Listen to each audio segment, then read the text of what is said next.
Hi guys, ఈరోజు video వచ్చేసి ఏంటంటే అందరికీ చక్కగా దసరాకు హాలిడేస్ ఇచ్చారు. ఫుల్గా ఎంజాయ్ చేస్తున్నారనమాట కదా ఫ్రెండ్స్.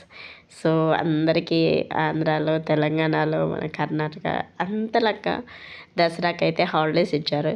మరి గోవాల పరిస్థితి ఏంటి అనుకుంటున్నారా? గోవాలో కూడా ఫుల్గా నవరాత్రులు అయితే ఫుల్ ఎంజాయ్ చేస్తున్నారండి. ఎట్లా అంటే డ్యాన్సులు మామూలుగా వేయట్లేదు.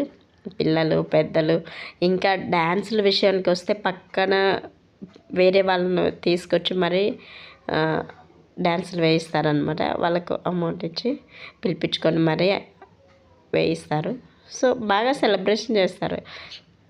మరి ఇంత బాగా సెలబ్రేషన్ చేస్తున్నప్పుడు మరి హాలిడేస్ ఏంటి అనుకుంటున్నారా? వస్తున్నా వాటి దగ్గరికి.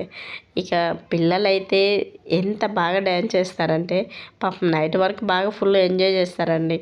మరి తెల్లారి లేయంగానే వాళ్ళకి స్కూల్కి వెళ్ళటం తప్పదు. అదేంటి అంటున్నారా? అవునండి, ఇక్కడ దసరాకైతే హాలిడేస్ లేవన్నమాట. పాపం పిల్లలు నైట్ అంతా ఎంజాయ్ చేసినా మళ్ళీ పొద్దున్నే లేచి స్కూల్కి వెళ్ళాల్సి ఉంది.